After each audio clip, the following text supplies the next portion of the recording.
In a time long ago, when the earth was still young and full of life, humanity began to flourish. However, along with this growth, greed, violence, and sin gradually spread.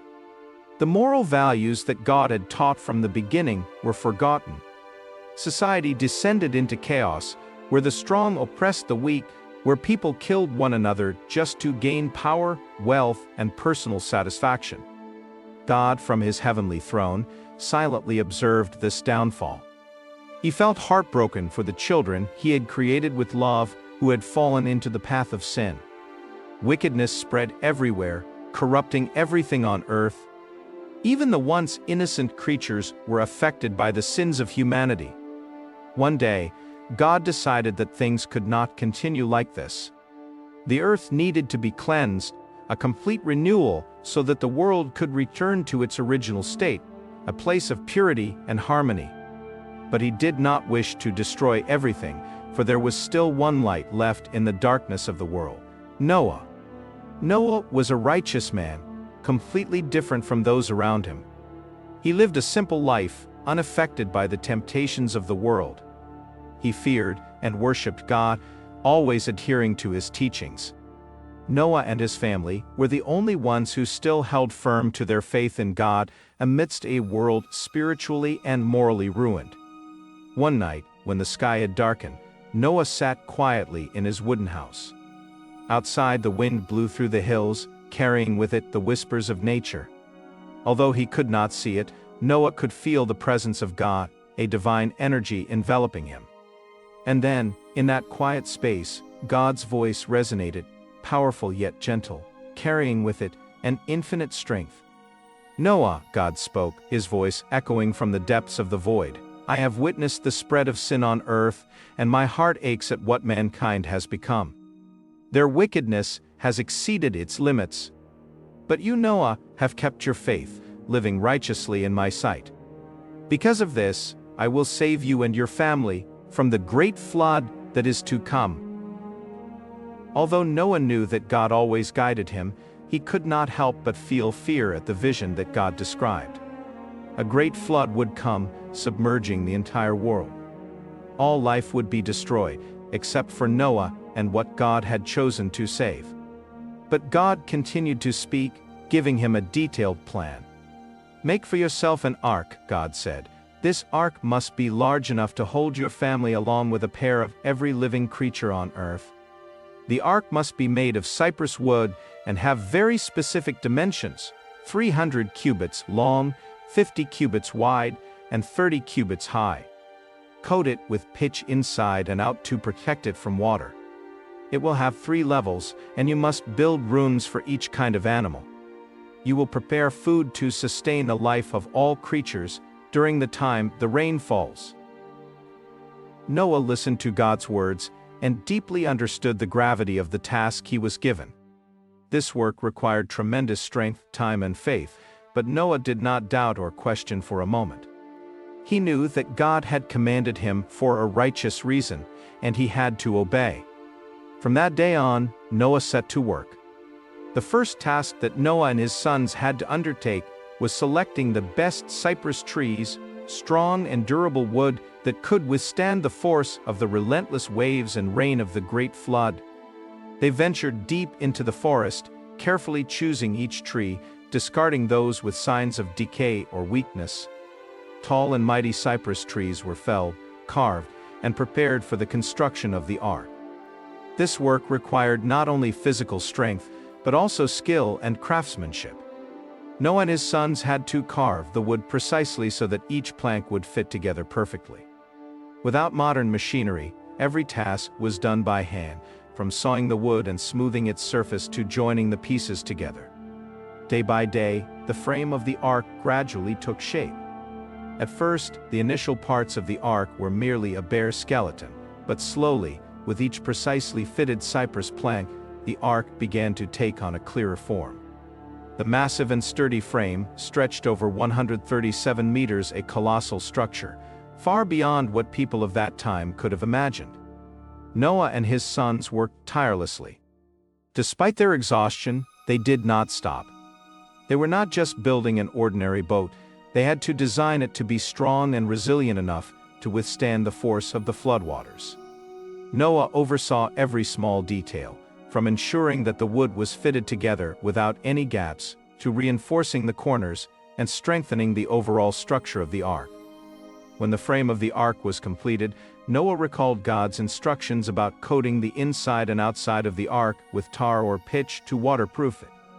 Noah and his sons began this meticulous task, which required great care and attention to detail. They applied the tar to seal every joint, every small crack, ensuring that the ark would not leak, no matter how high the waters rose. The tar also provided an additional protective layer, shielding the ark from the effects of the water. This process took many days, and Noah and his sons carefully inspected every part of the ark after it had been coated, making sure that no area was left uncovered. When they finally completed this step, the ark stood like a massive fortress, impervious to the water that would soon surround it. Inside the ark, Noah divided it into 3 large levels, each of which was further divided into various compartments.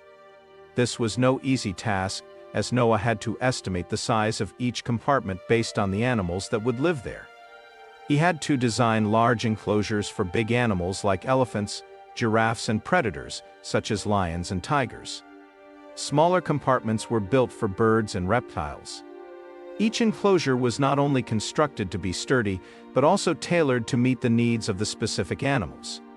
Noah knew that the larger animals needed space to move, while the smaller creatures needed protection from predators. Thus he and his sons worked diligently to ensure that every species would have a safe place during the long journey aboard the ark. Noah did not forget to build a small window near the top of the ark, following God's instructions. This window played an important role in providing ventilation and allowing light to enter the interior of the ark.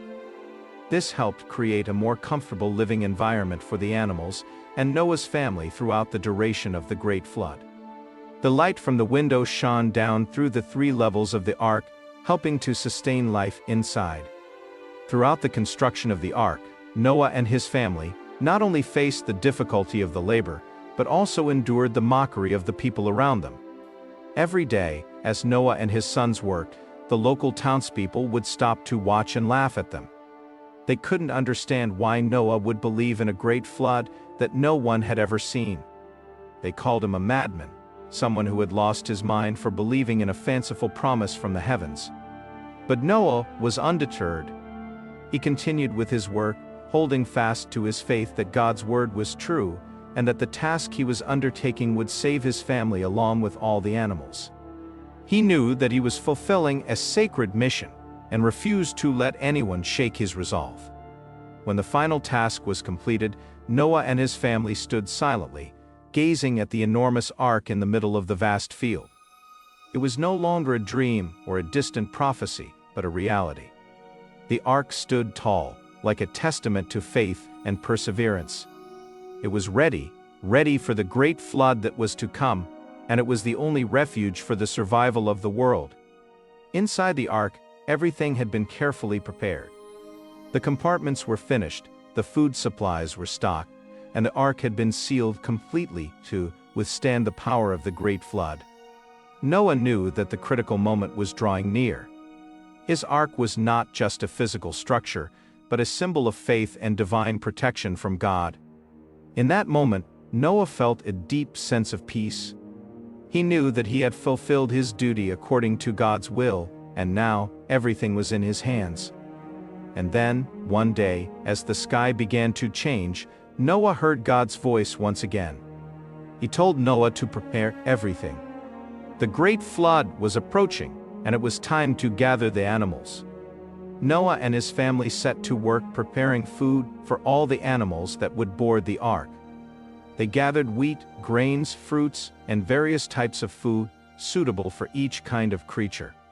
The provisions were not only for the people, but had to be enough for hundreds, even thousands of animals throughout the duration of the Great Flood. Each type of food was carefully selected and placed in separate compartments, ensuring that no animal would go hungry. Bags of wheat were piled high, and barrels of water were neatly stored in the ship's storage areas. In addition to food, Noah also prepared drinking water and all other necessities to sustain life for all the creatures aboard. He knew the flood would last for many months, and everything had to be ready to handle any situation that might arise. A miracle then occurred. According to God's command, animals from all over the world began to make their way to Noah's Ark. It was as if an invisible force was guiding them, for no one could explain how these creatures from distant lands were all arriving at the same time to find Noah. From afar, Noah saw the silhouettes of the first animals appear.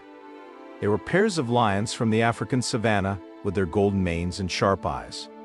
They walked powerfully and majestically, yet showed no signs of aggression. It was as if they knew their purpose, to reach the ark for protection. Soon after, Noah saw the massive elephants approaching from distant lands. The pairs of towering elephants, with long tusks and large feet, stepped heavily on the ground, their pace slow but unwavering. They moved steadily toward the ark, swaying naturally as though this journey had been ordained by God long ago. Eagles soared high above, their wings strong and wide, as they glided through the air before gently landing on the ark's deck. Sparrows, white doves, and other birds gathered from all directions, chirping in the air as if announcing the beginning of a new journey.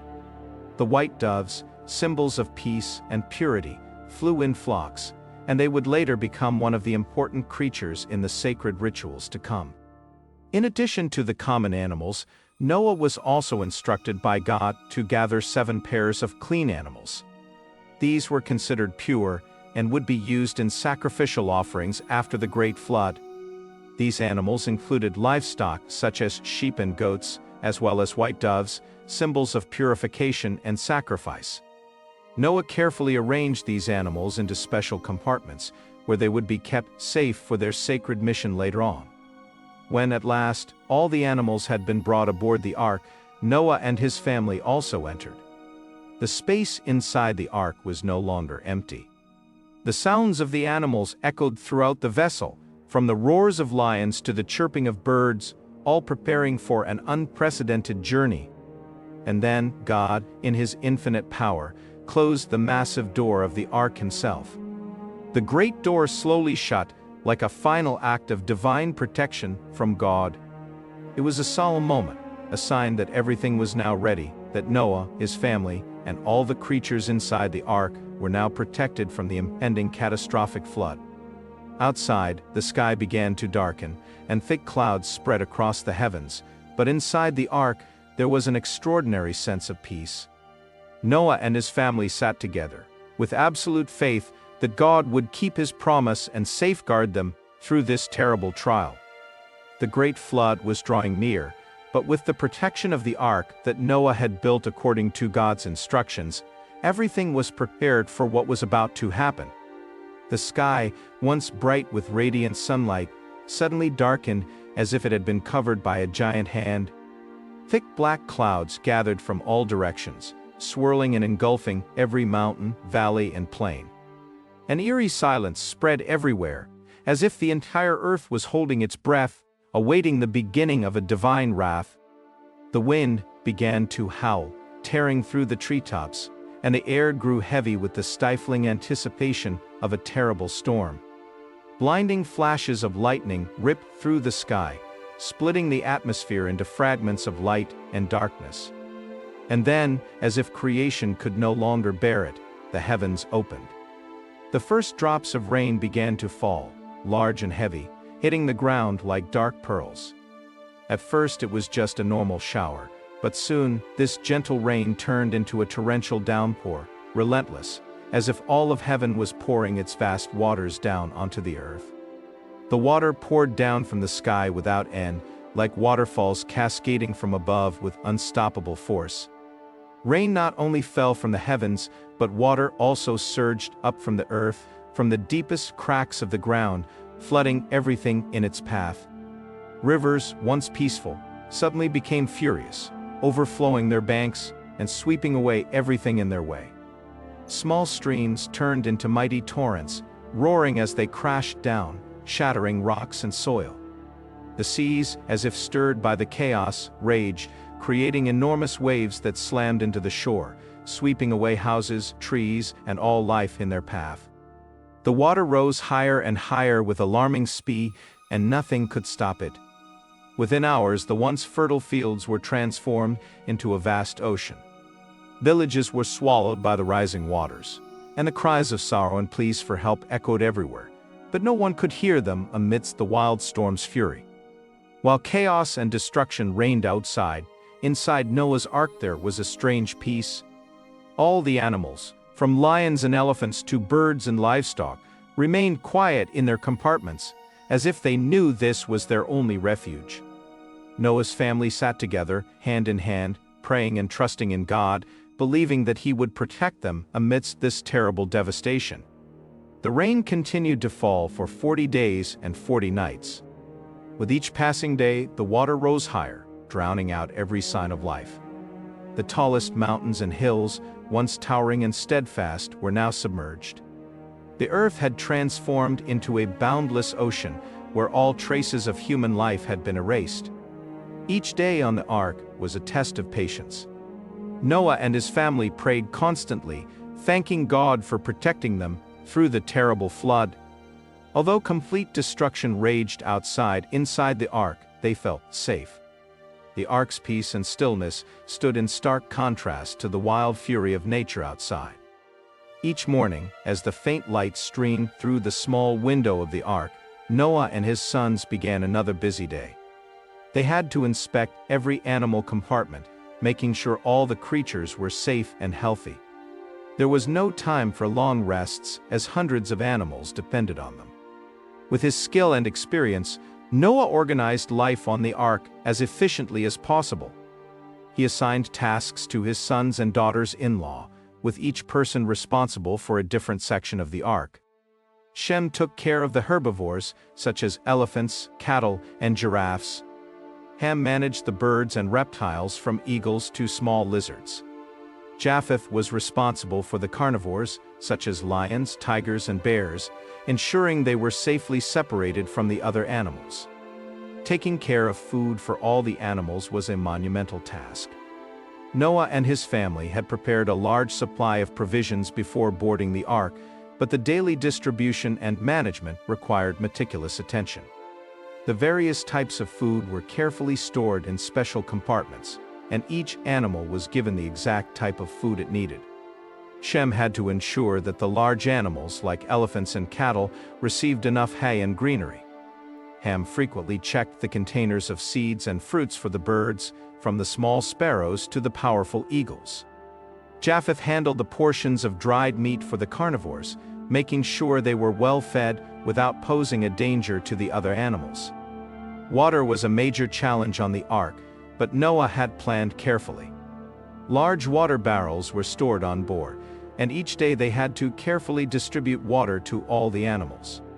They also set up a simple system to collect rainwater, which helped supplement their reserves. Every barrel of water was thoroughly checked to ensure it was not contaminated, as any pollution could threaten the lives of everyone on the ark. A miracle occurred on Noah's ark. Despite the presence of both predators and prey, all the animals lived together in a strange harmony. Large animals like lions and tigers lay quietly in their compartments, showing no aggression or desire to hunt. The smaller creatures, like rabbits and mice, also showed no fear, as if they all understood that this was the sanctuary God had provided for them. At times, Noah and his sons could hear the roar of a lion or the howl of a wolf during the night, but no chaos ever broke out. Everything followed an unusual order, an order that could only be explained by divine intervention from God. Each animal understood that the ark was their place of protection, and they adhered to a common rule of survival. Noah's family did not work alone, but coordinated closely with each other. Each person played a vital role, and they helped one another whenever needed. If one member required assistance with feeding or cleaning, the others were always ready to lend a hand. This unity not only helped them handle the enormous workload, but also fostered a warm, close-knit atmosphere during the long days at sea. Noah's sons often had to repair parts of the ark when they were damaged by the force of the waves.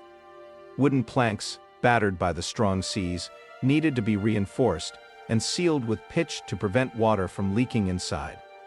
This work required careful attention, as even the smallest crack could threaten the survival of everything on the ark. Although chaos and death reigned outside the ark, inside it was a completely different world. Even though everyone and every creature had to work hard to sustain life, they all felt a sense of peace and protection granted to them by God. The ark became a safe haven amidst the vast waters, where life continued to endure despite everything happening outside. During the rare moments of rest, Noah and his family would sit together, talk, and pray. They reminisced about the days before the great flood, about life on earth, but they also knew that a new future awaited them after the waters receded. They did not know when that would happen, but they trusted in God's guidance and knew He would not abandon them. Each day on the ark was a battle to sustain life, but Noah and his family never lost their faith. They knew that God had chosen them to be the protectors of life, and they were determined to fulfill that mission. Despite the difficulties and challenges, they remained steadfast in their trust in God, knowing that when the great flood ended, they would step out of the ark and witness a new beginning for the earth. Noah's ark, though swept by the fierce waters, floated steadily on the surface. Large waves crashed against the sides of the ark, like the giant hands of nature trying to overturn it. The howling of the wind and the crashing of the waves echoed through the air, as if the ocean itself was challenging the ark's strength. But the ark, with its solid structure and divine protection from God, remained firm, floating atop the vast waters. After Noah's ark had floated on the vast ocean for many months, one day Noah noticed a change in the atmosphere. The relentless rains had ceased, the storms had calmed, and the waters seemed to be becoming more still. 150 days had passed since the great flood began, and Noah sensed that the time for the waters to recede had come. He stepped out onto the deck of the ark, looking out over the endless expanse of ocean, where there had once been mountains, valleys, and plains. Though the earth was still covered by water, Noah noticed something different. The water level was gradually decreasing. He stood on the deck of the ark, carefully observing the outlines of distant mountains slowly emerging from beneath the water. It was the first sign that God was beginning the process of restoring the earth, and hope began to stir in the hearts of Noah and his family. After many days of drifting, the ark finally came to a stop. It no longer floated aimlessly, but had grounded on a high mountain in the majestic Ararat Range, a range with towering peaks covered in white snow. This was a sign from God that the great flood was nearing its end, and Noah sensed that the time for the world's rebirth was approaching. However, Noah knew that, just because the ark had stopped, didn't mean everything was safe. He cautiously waited, observing the water levels each day.